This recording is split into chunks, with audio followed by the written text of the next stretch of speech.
Praise God, hallelujah. Pwede ba umupo tayo muna mga kapatid?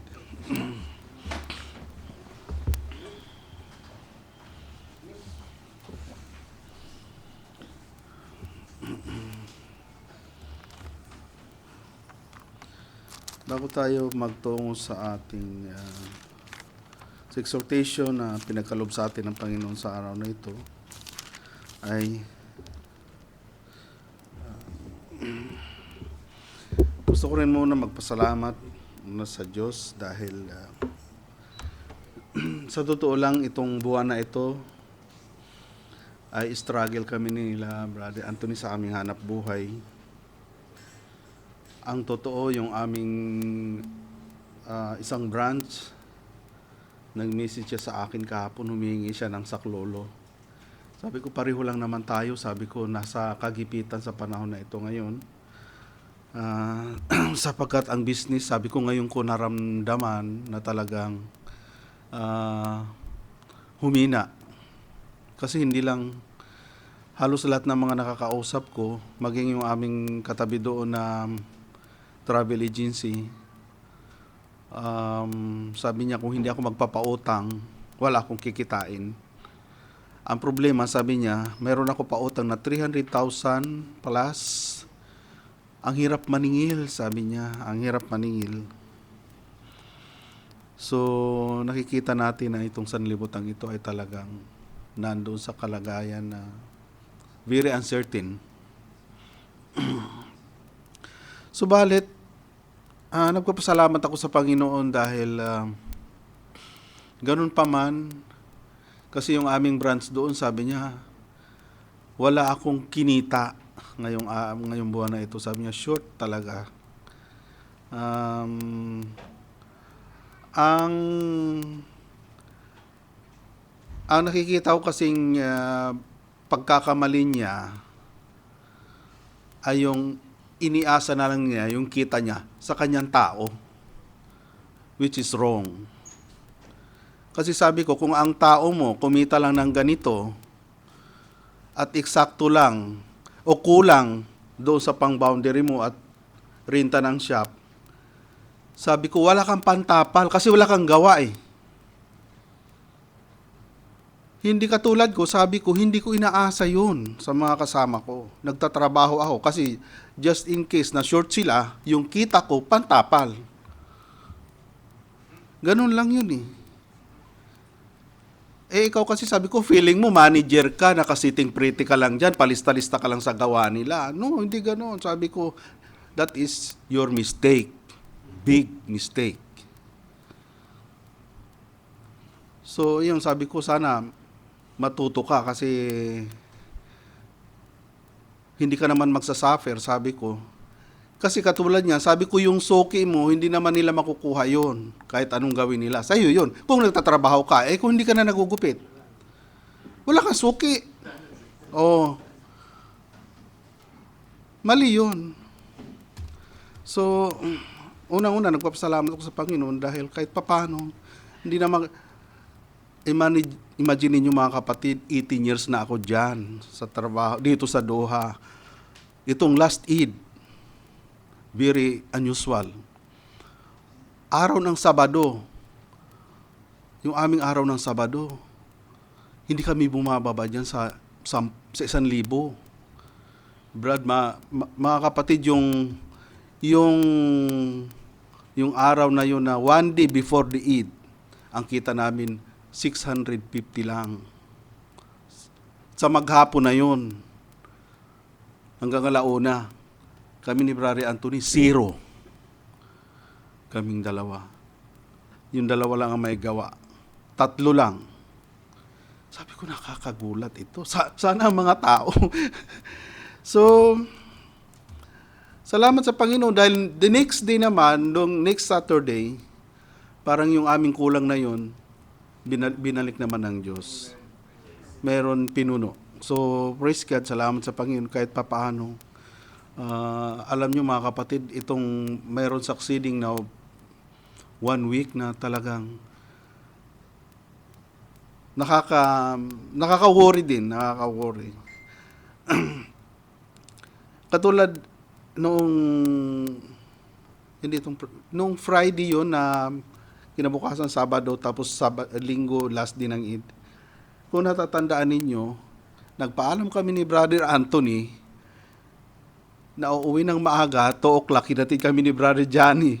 Alam niyo, wala kaming gawa noong araw na yun. Naalala ko yung sinabi ng Panginoon doon sa Matthew 6:33 na, seek ye first the kingdom of God and His righteousness, and all these things shall be added unto you. Aba, hindi naman kami nag-seek ye first the kingdom of God. Nag-seek kami doon sa aming kikitain. Sa araw na yun, wala kaming kinita. Wala kaming kinita.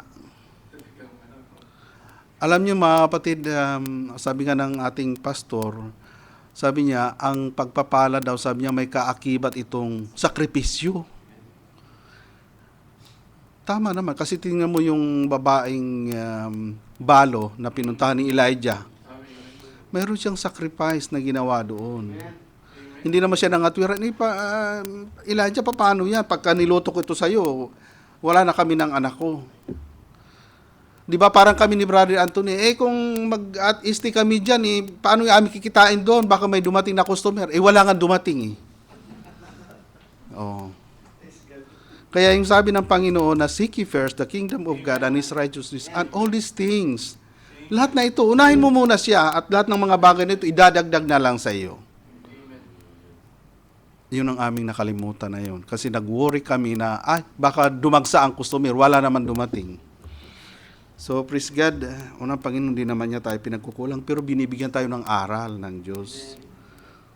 Aral yun Aral. So, praise God. Salamat sa Panginoon, binubuksan niya tayo dun sa mga bagay na dapat natin matutunan. Alam mo, tagal-tagal na, katulad ko, matagal na, pero dami ko pa rin dapat matutunan. So, praise God, binibigyan pa rin tayo ng aral ng Diyos. Salamat sa Panginoon, tumayo tayo mga kapatid at tumingin ang paggabay. Hallelujah. Praise God, Amang Banal, muli ay kami po nagpapasalamat na nandirito na nagkakatipon sa oras na ito, bagamat kami ay kakaunti, Lord God, subalit ang iyong mga anghel ay alam namin na nakapaligid, Lord God, at naggagabay sa amin, Lord God, sa araw na ito. Lord, hallelujah, salamat na muli ay magamit at isang pribilehiyo na magamit sa paglilingkod sa iyong gawain, Lord God. Tulungan mo ako, Lord, na may bahagi ang iyong mga banal na salita at nawa ang salita mong ito ay patuloy na magbigay kagalakan sa puso ng aking mga kapatid na nakikinig. Maging yung mga nasa internet, Lord God, kung saan man abutin ang alingaw-ngaw ng pagbabahagi ng salitang ito, Lord God, nawa kayo pang magpala sa kanila. Abutin mo sila ng mga pagpapala, hindi lamang sa mga bagay na mga material, kundi higit sa lahat, ang mga bagay na makalangit, Lord God. Hallelujah. Ang aming mahal na pastor ay naroon po sila sa Pilipinas. Gabayan niyo po sila, Lord God, at ingatan. Alam namin yung purpose nila doon, Lord God, sa kanilang pag-uwi. Nawa, ipakita mo ang iyong kapangyarihan, Lord God, na kayo po yung Diyos noon, ngayon, at magpakailanman. Hallelujah. Salamat, Lord God. Muli, yung aming mga kapatid na nandoon sa lugar na kung saan ay ang sanlibutan ito ay kung minsan nagiging balakid. Subalit, sabi nga rin ang iyong kasulatan, Lord God, na kami rin ay magpasakop sa mga pamunuan sa sanlibutan ito. Lord God, kayo po ang patuloy na mag-ingat sa kanila, Lord God. Hallelujah. Patuloy na binabalik namin sa iyo ang kapurihan, karangalan, kadakilan at kalawalhatian sa tayong pangalan ng Panginoong Jesucristo. Amen. Buksan natin mga kapatid ang ating scripture sa Matthew 25. Alam nyo naman na ito.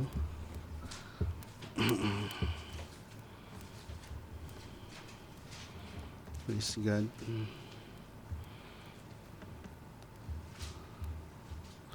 Basahin natin ang verse 1 to 13.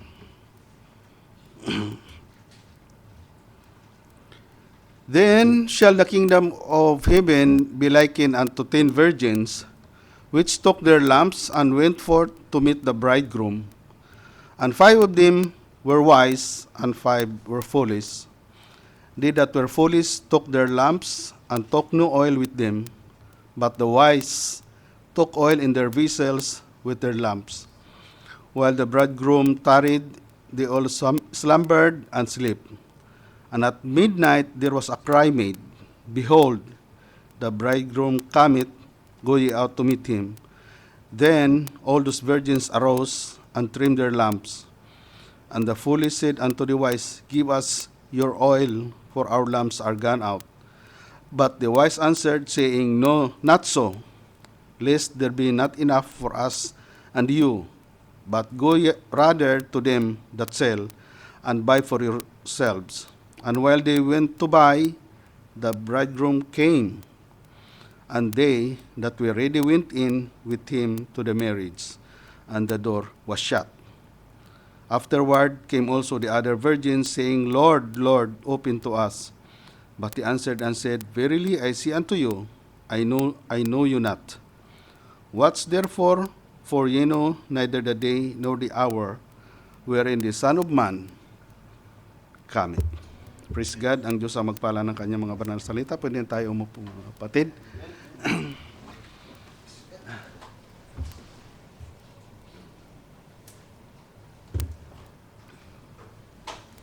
Ang ating, very common na ito, ang pamagat ay the parable of the 10 virgins. Okay. Lagi naman natin pinag-uusapan yan, pinagsisiringan, pero masarap pa rin naman ang salita ng Diyos. Sabi nga, hindi ito naluluma, hindi napapanis.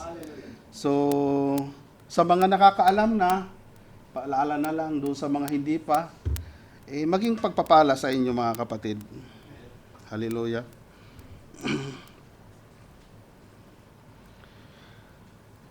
Ang kaharian daw ng langit ay katulad na may 10 dalaga, virgins, which took their lamps and went forth to meet the bridegroom. Yung ating sunod na picture, yan. Mayroong 10 dalaga, ayan, nag-trim sila ng kanilang mga lamps and went forth to meet para salubungin ang bridegroom. Sayang nga, wala yung mga bata. Maganda kasi yung mga ganyan, nakaka-relate pagka may mga picture-picture. Yung mga ganyan. So, praise God. Ayan yung 10 virgins, no? And 5 of them were wise, and 5 were foolish. They that were foolish took their lamps and took no oil with them. Alam mo mga kapatid, ang palibhasa kami ay lumaki sa tabing dagat. Meron akong kuya na isa siyang mangingisda. Ako kasi hindi ko hilig ang dagat kasi nalulula ako pag nasa laot. Kahit na malinaw lang yan ha, nasuka ako doon sa laot. Yung kuya ko, yun ang mahilig siya mangisda. Ang napapansin ko sa kanya, pagka siya lumalaot, yung kanyang bangka kasi, dimotor. Kinakargahan niya ng gasolina yung makina. Tapos meron pa siyang bit-bit na 1 galon extra. Kasi pagka pumalaot siya, matagal ang biyahe, minsan mga 1 oras mahigit. So malayo yun, ilang kilometro yun. Ngayon, meron siya dalang extrang gasolina, kasi pag naubos yung nado sa tangke, wala na siya pabalik. Ang mangyayari, baka magsagwa na lang siya pabalik, kung maalon. Mahirap. So, mayroon siyang dalang extrang gasolina, sakaling maubusan siya doon sa laot, mayroon siyang pangkarga para pabalik. Ito yung ginawa ng wise virgin. Nawala naman yung foolish, hindi sila nagdalang extra. So,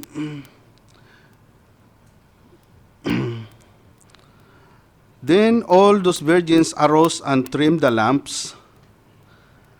And the foolish said unto the wise, Give us your oil, for our lamps are gone out.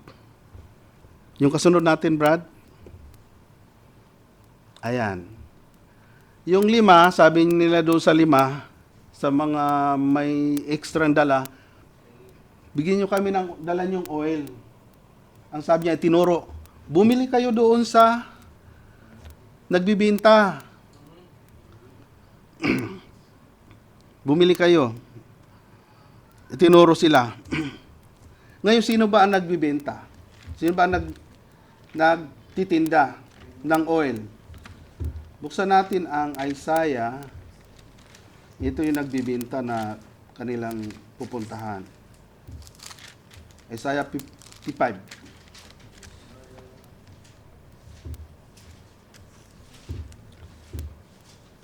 Verse 1 to 3. Kita nyo na? Ho, everyone that thirsteth, come ye to the waters, and he that hath no money, come ye buy. O, pumunta kayo dito, sabi niya, bumili kayo. Walang pera, hindi na kailangan ng pera. And eat. Ye come, buy wine and milk, without money and without price.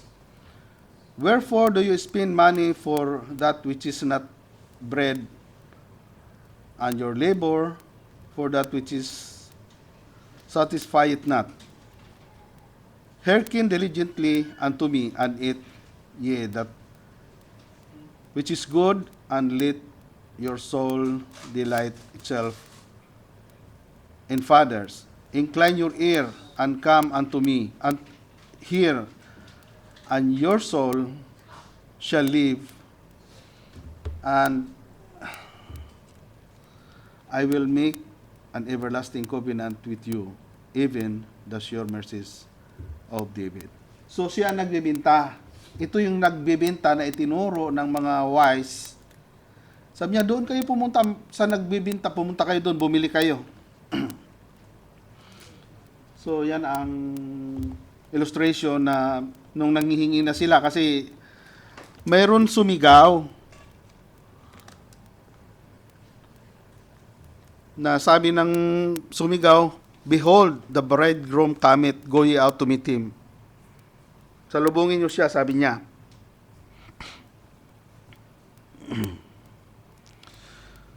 So, praise God. Alam naman natin yung sa pinag-aaralan natin, doon sa mga hindi pa nakakaalam, ang cry, that is message. No? Sabi ng ating propeta na ang cry, ang shout, ito ay isang mensahe. Take note that in the preceding scripture, there was a cry made in the evening time, shouting, behold, the bridegroom cometh, go ye out to meet him. A cry symbolizes calling out from a deep slumber or sleep. The people had been sleeping in man-made denominations, and God calls them out. A cry is a shout or a message to call out the bride from among the seven church ages. So,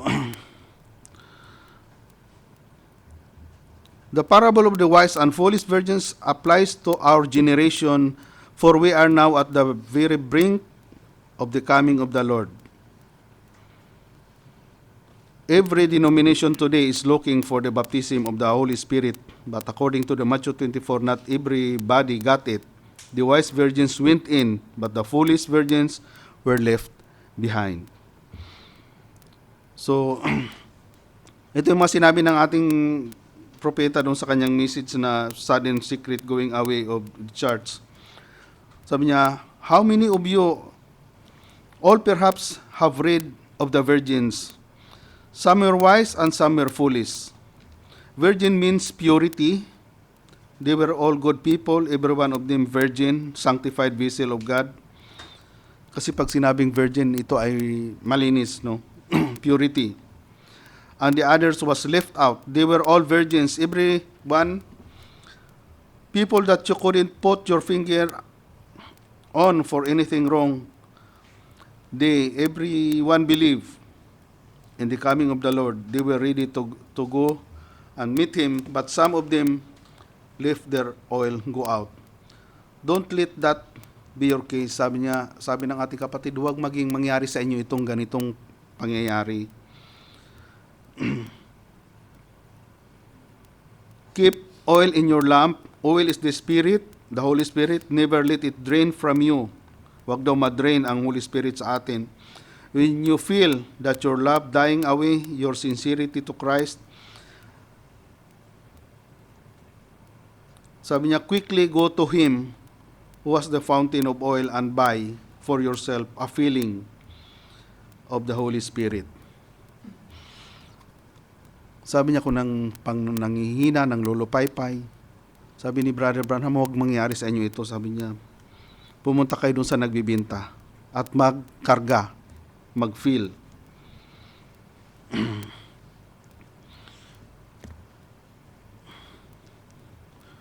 Praise God.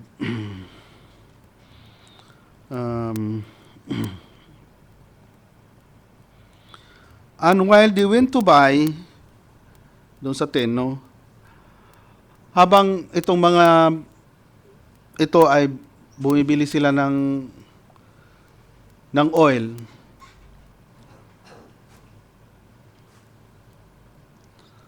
yung mga foolish na mayroon extra oil, sila naman ay pumasok.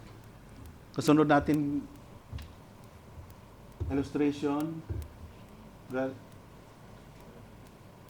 yan.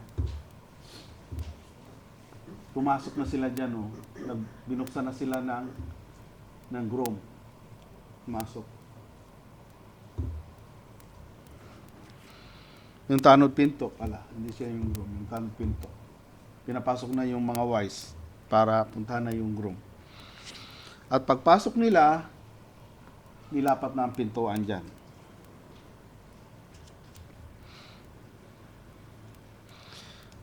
And while they went to buy, the bridegroom came, and they that were ready went in with him to the marriage, and the door was shut. Afterward came also the other virgins, saying, Lord, Lord, open to us. Ito bang foolish na kabili? Hindi. Kasi ganito, basahin natin itong sunod nating slide. Andiyan na sila kumakatok sa pinto. Buksan mo kami, sabi niya. Sabi sa Proverbs, actually binasa ito ng ating pastor last Friday. Basahin uli natin. Sabi niya sa Proverbs 1,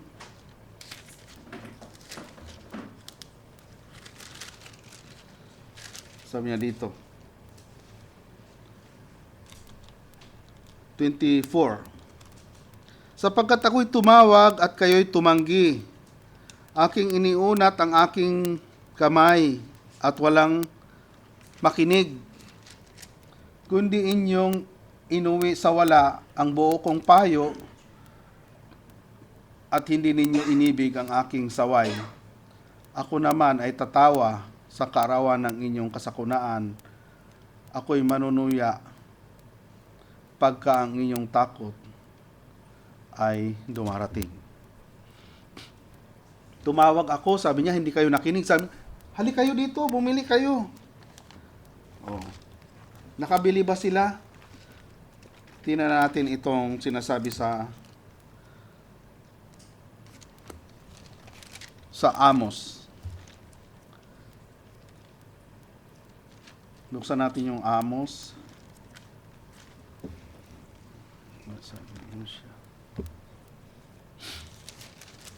Amos 8.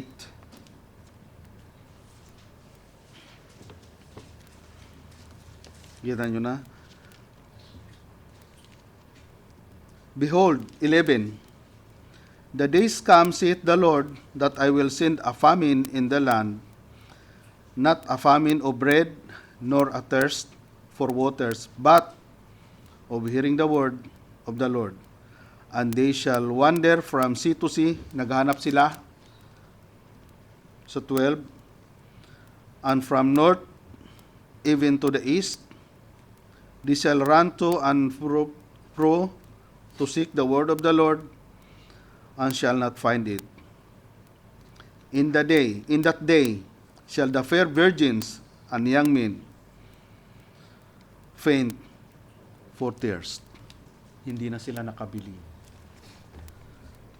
Hindi na. Alam mo mga kapatid, itong gospel, mapalad tayo yung mga nandito pa ngayon na nakikinig. Kasi nandito pa sa atin yung gospel. Darating yung araw. Sabi ni Paul sa Romans, no? Romans 10 ba yun or 11? Na darating ang araw, sabi niya, itong gospel ay babalik na sa Israel. So, itong mga foolish virgin na ito na naghahanap, wala na sila matagpuan kasi bumalik na sa Israel ang gospel. Kaya hindi sila kabili.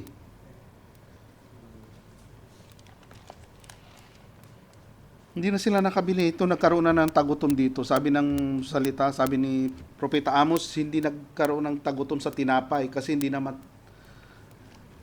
literal na tinapay ang kagutuman. Yung salita ng Diyos ang nawala na. So, praise God.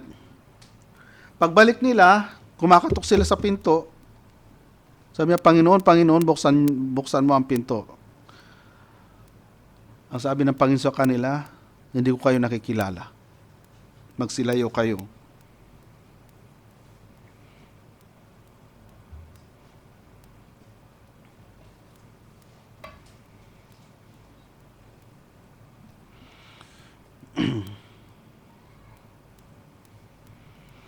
So, praise God.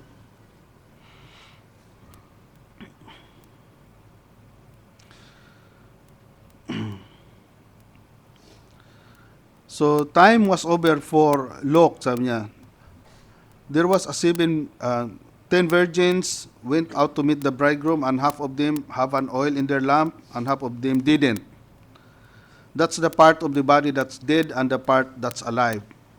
The 5 wise, when the cry come, behold, the bridegroom cometh, they all trim, walk and trim their lamps to go into the wedding supper. But when the foolish virgin said, give us some oil, our lamps has gone out, tinuro sila bumili, and while they went to buy, the bridegroom came. When the proclamation went out, the decree, the bridegroom's coming, everybody wanted to get right quick. Ain't that the hour when the handwritings is on the wall? When the baptism of the Holy Ghost, we want this, that, or the other. But while they went to buy it, the bridegroom came. The wise went in, and they were left outside, where there will be weeping and wailing and gnashing of teeth. Sabi sa yan ng ating propeta dun sa question and answer. So only the wise virgin went into the rapture. The time is at hand, church. The time is at hand. Don't wait any longer. Doon sa hindi pa tumatanggap mga kapatid, mag-isip-isip na tayo. Don't wait any longer. First thing you know, it will be past. One disappearing here and there. It will be gone. The first thing you know, judgment will strike the world. It's too late now. Remember, they didn't know it until the day they entered into the ark. And when it was too late, the foolish virgin didn't know until she came back and found the wise virgins gone. Then she was left for the tribulation period. No good teacher believes that the bride church, goes through the tribulation. Hindi dadanas ng tribulation ang church, ang bride. The church goes through the purification, sure, under the sixth seal. Kasi nagkaroon ng illustration yung ating propeta. Yung papel na ganito, pagka kumuha ka dito, meron may isang pastor na nagupit siya ng heart dito, tapos itong heart, yun yung tumitipo sa, sabi niya, tumitipo sa wise virgin. At yung naiwan, yung pinaggupitan, yun yung remnants. Yun yung church na magsasuffer, sabi ng ating kapatid, ng tribulation period dito sa mundong ito. At itong time na ito dito kasi kaya rin naman natin ito minsan pinagsisharingan natin yan. Kasi itong panahon natin ito, diyan sila lalabas. Yung foolish na yan.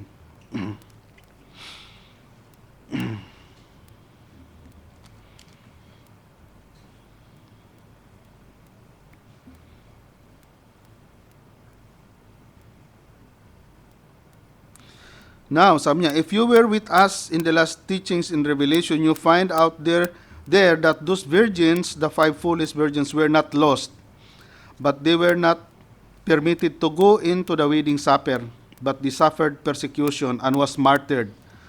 Papatay na sila, magsasuffer sila.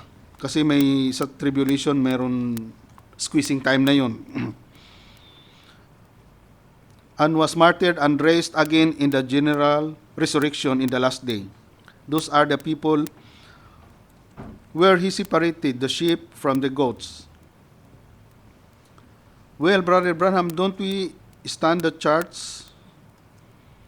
No, sir. Sabi niya, we do not stand before the judgment. We are now standing before the judgment. God put our sins upon Christ, and he that heareth my word, sa John 24, sabi niya, and believe it on him that sent me, has everlasting life. And will not pass from, saan na yun? Praise God. Hindi na siya hahatulan pa, no? Well,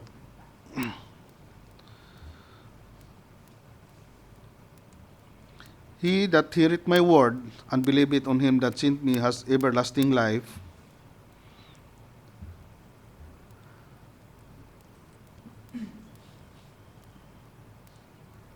And will not pass from death, and he will pass from death unto life. So, no more judgment for the church. It takes us up in the rapture and comes back to pass judgment upon the people who did not receive the Holy Spirit. Does not Paul say that he dares any of us to take a matter on the court and to unjust magistrate when know ye not that the saints shall judge the earth? We will sit with Christ and judge kings and priests and judge these people that we preached to and told them about the baptism of the Holy Ghost, and they refused to receive it. Sabi ng ating kapatid, yung mga tao daw na binahagi na natin ng salita, na tumanggi, na hindi tinanggap, pagdating ng judgment, hatulan natin sila. Kasi tayo ang witness sa kanila na nagbahagi sa kanila ng salita, hindi nila tinanggap. So, yun ang magiging hatol sa kanila. Sabi nga ni Apostol Pablo, ang salita daw ng Diyos, sabi niya, ito daw ay ipinangaral sa mga ligtas at sa mga mapapahamak. Kasi yung naligtas, yung tumanggap, tinanggap ang salita. Ngayon, yung mapapahamak, sila yung tinanggihan nila yung salita, hindi sila nagtikhid. Kaya nga sabi ng Espiritu Santo,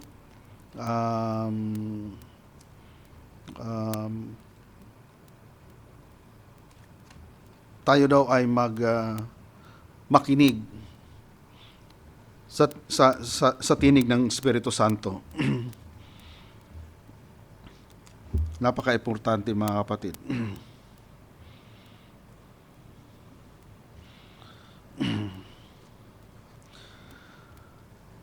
Ang mga foolish, sabi ng ating kapatid, their names are also in the book of life, and they will come up in the second resurrection.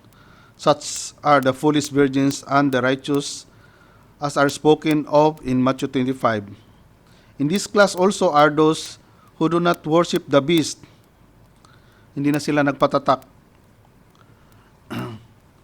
Kasi yung mga virgin na yun, kaya sila tinawag na virgin, hindi sila na-contaminate ng sanlibutang ito. Hindi sila nagpatatak, so nagpapugot na lang. Gusto ba natin yun? Ayokong abutin yung time na yun. Kasi doon sa squeezing time, mahirap ang kalagayan. Ang sabi ng scripture, hindi ka makapagbili kung wala kang number. hindi ka makabili, hindi ka makapagnegosyo, hindi ka makapagtanim. Kasi sa mga panahon na yon, kahit yung mga binhi, kontrolado na nila yan. Kaya hindi ka makapagtanim. Ano yung tatanim? Kahit may lupa ka, wala ka namang binhi. Mabuti sana kung diligan mo lang ang lupa, may tutubo dyan na halaman na kakainin mo, na wala kang seedling. Hindi naman ganun. So, mahirap. Wag na natin nasayin pa na dumating tayo sa time na ganun.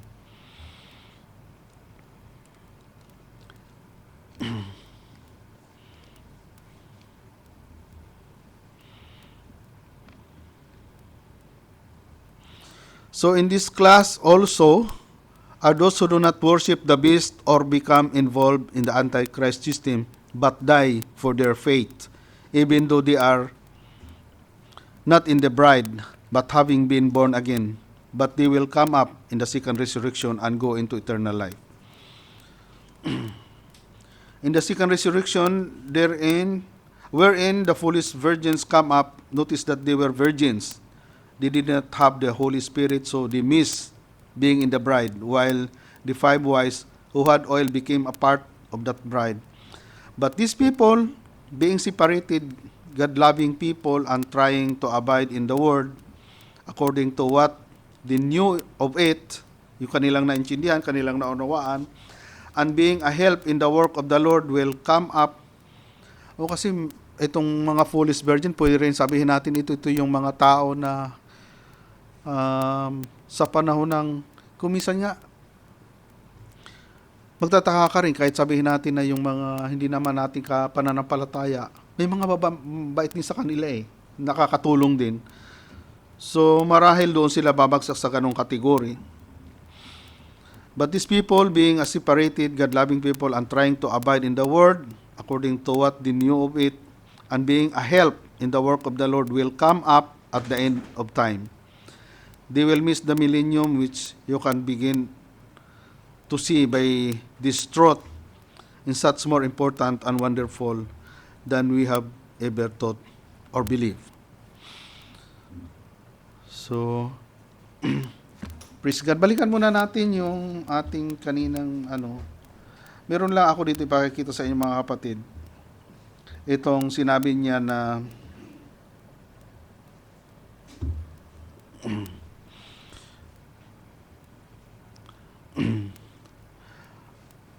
and 5 of them were wise, and 5 were foolish. They that were foolish took their lamps and took no oil with them, but the wise took oil in their vessel with their lamps. Buksan natin mga kapatid ang Proverbs 6. Kasi meron dito sinasabi ang patungkol sa lamps. 23. For the commandment is a lamp. Yun daw kautusan ay lamp na dala-dala ng wise. Lamp. And the law is light. Yun daw batas, yung kautusan ay ilaw. So makikita natin, alam natin ang sabi nga ng Biblia, maging ang ating propeta, 'di ba? Ang Biblia daw hindi na kailangan ng private interpretation. The Bible will interpret by itself. So sabi nito, nababasa natin, for the commandment is a lamp and the law is light. So sabi dito ang sa 3, they that foolish take their lamp, yung commandments, hindi nila, and took their no oil with them. Alam naman natin ang oil, ito yung nagtuturo, ito yung nagpapalala, ito yung Holy Spirit. But the wise took oil in their vessels with their lamps. So taglay-taglay nila yung commandments ng Diyos. Hindi naman ito yung sinasabi natin na 10 commandments. Tandaan natin na dito na tayo sa end time. pwede natin sabihin na yung commandments na tinutukoy ay yung pangaral ng propeta na dapat nating gawin. Katulad na lang yung ganapin ninyo, yung sinasabi na yun na lang bautismo. Magpabautismo ang bawat isa sa inyo sa pangalan ng Panginoon. Commandment yun hindi mo ginanap. Hindi mo taglay yung sinasabi dito. So, praise God. Yun ang sinasabi ng kasulatan, no? Ang lamp ay commandment ng Diyos. Dapat taglay-taglay lagi yun natin. Yun ang taglay ng wise virgin. And the light is the law.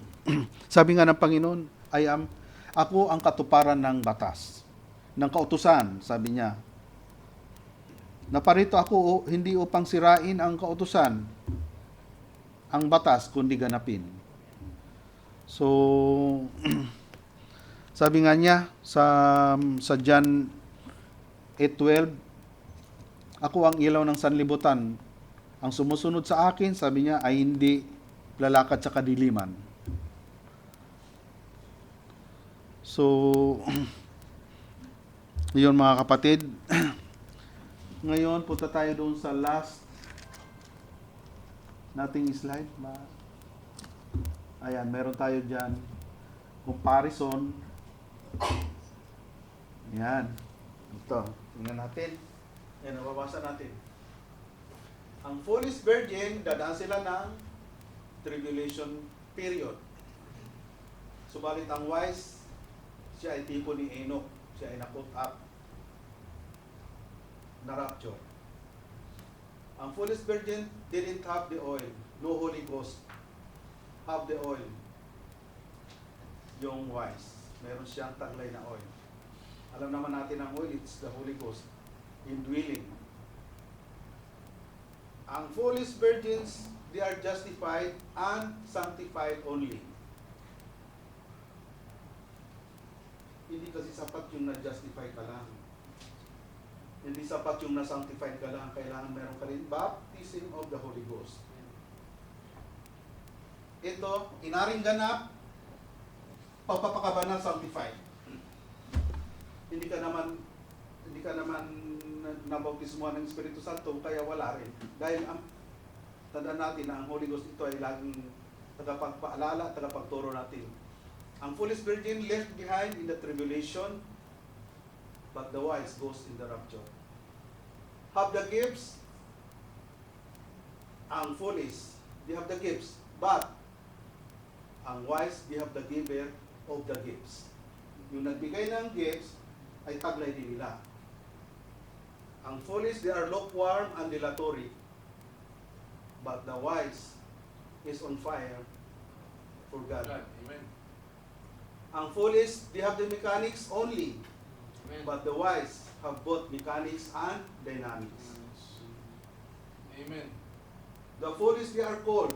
Sabi sa Matthew 24, many are called, but few are chosen. The wise is chosen. Foolish virgin is the church. Ang sinabi natin kanina is the remnant. But the wise is the bride, the wife.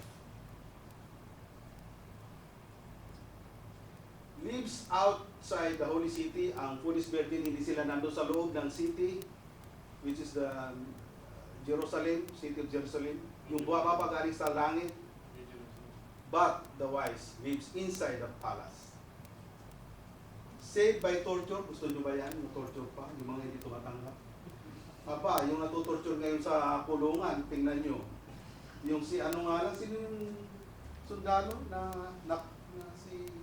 yung pumayat na nahuli sa may Santa Misa? Si Palpara. Tinorture daw siya. At yung itsura niya parang ano na, gusto ba natin yun? No, hindi natin, huwag natin nasain yun. But the wise, they are still unraptured. Basaan ka pa. So, praise God, yun na tayo dinala mga kapatid. At salamat sa Panginoon. Praise God.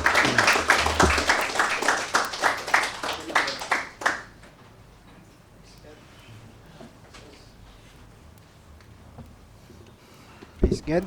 Tayo po'y dadako na sa pag-aawitan.